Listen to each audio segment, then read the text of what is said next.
بسم الله الرحمن الرحيم الحمد لله رب العالمين والصلاة والسلام على رسول الله صلى الله عليه وسلم waxaan maanta u qabanay shirkan jiraayid arin muddo toddobaad nagu socotay oo gaar ahaan xisbiga dusha ka saarnayd oo aan u samreyno u dul qaadaynay annagoo ilaalinayna sumcadda Soomaaliland iyo waxa hadii beesha caalamka ay naga gaaraan mudaradayno ah ee taadiga saxaafadda iyo xubnaha xisbiyada ee dawladda ku hayso marka aynu raacino ta bulshada rayidka lagu hayo waxaad ogeedeen in mudowga ama ku dhow gudoomiye garabka haweenka qorintii qof waayeela Xaliimo Usmaan Axmed ay ku xidhnayd saldhigga dhexe waxaa noo raacay hatigaad iyo hanshabaad lagu hayay madaxda sare ee xisbiga gaar ahaan musharaxa madaxweynaha waxa shalay isagana sidoo kale xajirka dhexe lagu xidhay Shir Cali Madoobe oo xogiye xisbiga xagga warfaafinta oo runtii xasaanadii u lahaa laga qaaday iyadoo sidii markii hore dawladdu ay sharci ugu tumaysay tahay talaabooyinkii looga bartay ee ku tabashada sharciga waxyaabaha nagu cusub ee aanu aadka la yaabanahay ee bulshada iyo annagaba nagu cusub waxa weeye dumar la xidho dawlad haween siyaasad soo xidhata oo dawladii nagu horeysay dawlad haween taada weyn aflagaadeeno maxkamad soo fariisatay oo dawladii nagu horeysay joornaal la xidho TV la xidho website la xidho waxaanu galay arinta waxaanu ka galay anagu danta Soomaaliyeed dadka qeyrigaysa waxaanu ka galay ergo waxa intaas oo jeer ergadina laga baxay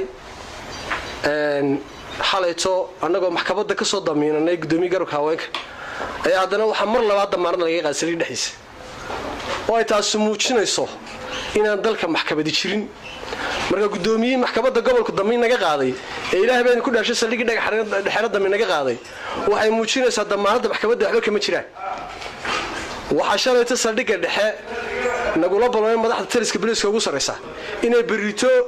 xogayaha warfaafinta xogayaha sportiga sii deyn doonaan oo ashaaro minister oo aan weligii qof noocaasa dawladii ka soo horeeyay aan xil sharci xiliyaan jirin wax alla wax qodob loo cuskaday sharcigiisa aan jirin waxa maanta nagula balansanaa xalayto waxaan ugu dul qaadanay inuu ninkaas xasaanada siyaasadeed la xidhnaado annagoo sumcadda Soomaaliland eegin haddaan sumcadda Soomaaliland dawladdu ilaalin annaguna ma ilaalinayno waxaanu ballan qaadaynaa maanta laga bilaabo inaanu baaqayga laba laabno inaanu soo hadal dirno inaanu soo qoraal dirno inaanu bulshada caalamka ee Soomaaliland joogtana u gudbino ta wadamada dariska aan u gudbino ta UN-ta ee fadhida xarumaha caalamiga aan u gudbino uma dul qaadan doono inaanu sii eegano annagoo sumcadda Soomaaliland igana sumcad aan dawladda Soomaaliland ilaalinaynin waxa noo muuqata in sharcigii la fulgareynayo waxa noo muuqata in institutionadii ammaanka iyo taliskii ciidanka faragelin lagu hayo oo mar walba markay madaxda booliisku kula ballamaan telefoon inta loo soo diro ballankaaga midaan ha birtoogi marso uma dul qaadan doono maalin walba inuu ku jiro waxa maanta cudurdaar na looga dhigay xogayaha sportsku wuxuu xidhnaanaya ilaa biritoonta Yuusuf Cabdi Gaboobe jirna laga keenayo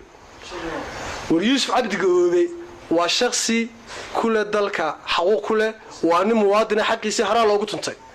xaqiisa markii lagu tuntay hadana xaqeegana la raaciyo ma yeelayno maxkamadda hadii isaga la keeno iyo hadii qof kale muwaadin la keeno xaq buu xisbigu leeyahay inuu tago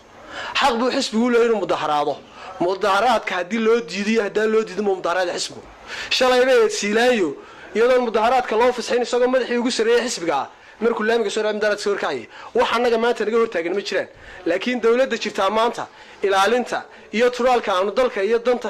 sumcadda Soomaaliland u turayno nacasnimo u qaadatay haday nacasnimo faanteen waxaanu tusaynaa inaan nacasnimo naga ahayn aan wadanka ilaalinay oo sharciga ilaalinay oo sumcadda Soomaaliland iyo uga xajala badanahay ugama si la xajala badan doono imikana maanta baaqalka waxaan uga dirayaa oo noognahay maanta taliska booliisku ma haysto najiir wuxuu xidhay cid ka sareysa cidda ka sareysa haday cidda dalka ugu sareysa waa Siilayo tahay waxaan leenahay haloo soo celiyo xorriyadiisii hadii loo soo celin waayana isaga iyo yuusuf cabdi goobe intaba waanu mudaharaadaynaa maxkamadda iyo saldhigga meel walbana waa la sugu imanaya haddaa leedin maxaa saldhigyada loo imanaya saldhigga waanu kusoo booqanaynay booqashaa loo yimi umaanu iman anagu mudaharaad in musharaxii madaxweynaha oo saldhigga qofkii xisbigiisa ahaa ee sharci darrada lagu xidhay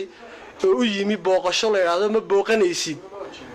ama loo hanjabo ama ina yaroo laba xidig leeyahay waan ku tooganayaa aari dalka jiri mayso